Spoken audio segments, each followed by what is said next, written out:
Enemy at range.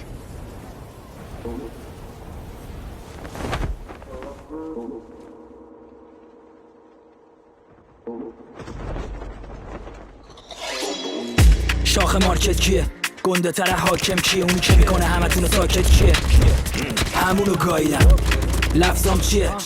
سم سمپا چیه؟ باز تو ارباب کیه؟ همونو گاییدم. شیش جیب نه دین پارست، 6 تا نصب هیتا وست، بیزنس 6 کا تکس، تعداد رقم و بیمناس، کی واقعیه یا کی اداست، جامو رو پیشونیم چش سوم رسیدم به همه چی بی نماز. لیوا یارو تیم ما پرن حرفی قاطی خوب کنید، جنستون کیلو چند همشو میخرم ولی بعد با چی رول کنید. کاریمون لمپیچی شده تو کمره داشتیم ما ذاتی قول داریم، ما درسته با ادبیم ولی بلدیم که کجا لاتی پر کنیم. اینجا همه هستن گنگم جوره، دشمنو دم دستن تا تق تق گوله گوله گوله گوله تیم گوله گوله گوله پشت من همه بکسن 12 پوله. آیس کار خدا سکرت حالا کدام ریه پر بالا کمان پاسم نمیدم دیه گمارا دونام پوکو زده روی کوکو هنگ هر کی اومد تو چوکو منگ توف کن لفظ تو بریزیم سر تو نره تو بکشنت. شما بیشتر فالوور دارید تا دلار، من فقط یه میلم بنه تو اوشان تخمم تو سیکس میخورم یه بطفان نمیخواد ما رو بسپارید به خدا. یه ایران حالو حس دارید به دعا جیباتون پیکسل پوزاتون فورکا کاغذام شیکم آوردن تو نه ما تو سینه ی گنده ها رفتم شفا نمیتونی سرکیسم کنید این کار گنگ ننیسم کنید. خواستیم برین خدافظی نکنید این دفعه دیستم کنید. یه ای پی آیس بیبی مم شنل فیسبوکر جدیشم بده تیم زتا میایم تو کریس انجلی حقیق میشن همه نمیشه مثل ماشی با هیت چیناتون فکر و ماشینا رنت اون زیر که میذاری چاقی کامل میبیشم تو کوچتون من لاشتی با بنت. اینجا همه هستن گنگم جوره دشمنو دم دستن تا تق تق گوله گوله گوله گوله تیم گوله گوله گوله پشت من همه بکسن 12 پوله. اینجا همه بستن گنگم جوره دشمنو دم دستن تا تق تق گوله گوله گوله گوله تیم گوله گوله گوله پشت من همه بکسن 12 پوله.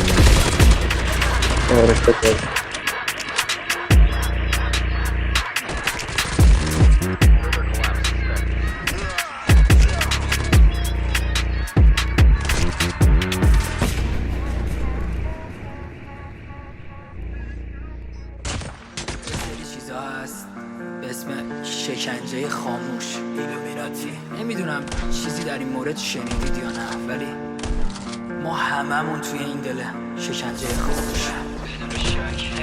ایران یعنی پینگ 180 گنجه، یعنی کسبمش 85، یعنی این طرز نگاه ما به اوناست جوری که نگاه میکنیم توی خیابوناست. دلار 22 آینده ای نیست، زرگران و یا بنده ای نیست، یعنی هر کاری بیکنیم فقط واسه یه قیافه، همه حرفایی که میزنیم همش لافه. دماغش عملی مشکلی نیست، خوب بودن اخلاق جز به خوشگلی نیست، اگه 13 رو تا 100 تا بشموری نیست، با خود 13 این آلبوم چاوشی نیست. قایق و دریا و یه پاروش، یه جس فصله به 100 تا پاپوش، واسه یه مادر گنجه یه آغوش، ولی ما تو دل شکنجه خاموش. جمعیت رو به افزایش دستور میدن تا بدنش کاهش، جز مرگ پیدا نمیکنن راهش، ویروس رو میفرستن توی جانش. مردم جهان توی این چالش یکی یکی میمیرن و میگیره خوابش، از اول ایراد داشت کارش ولی چه میشه کشش کنی تو نگاهش. گوه میره پایین با هر سیفون تو هم بکشین و هنگو اگه حرفی بود، نه پول داری که بزنی از این مرز بیرون، نه سربازی رفتی بیا از این بحث بیرون، ترسی هر وقت بحثش وسطه. خدا یک تا سالی قدش اسده، هر روز چشمان مشغول رصده، ستاره هست ولی قبلش جسده.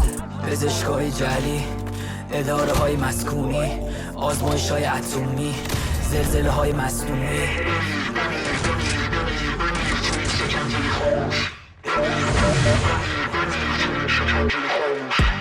برای اشتباه مطمئن باش اصل این دین وسیع، فصل اول زندگی تو مقایسه نکن با فصل 20 کسی. اون اشتباهی که کردم الان یه قطره از عشق خیس منی، زنان لخت اقتصاد پیشرفته احسن به عیسی مسیح. دوستام همه کسکش عالم، فقط وقت میگذرونی با هم، بیشتر میشه درد هفتم اینجا یکی بره انگار همه رفتن. آدم فروش یکی از یکی بدتر، یه مش بچه ادعاگوز انتر. دوست دارم بگم خدا رحم کن، فکری به حال مردمم کن، ای خدا تو فکری به حال خودت کن که ریدی با این خلق گوهت. خوب میریم جلو منو میبینیم دور، خسته شدیم و شنیدیم زور، تو هم میزنی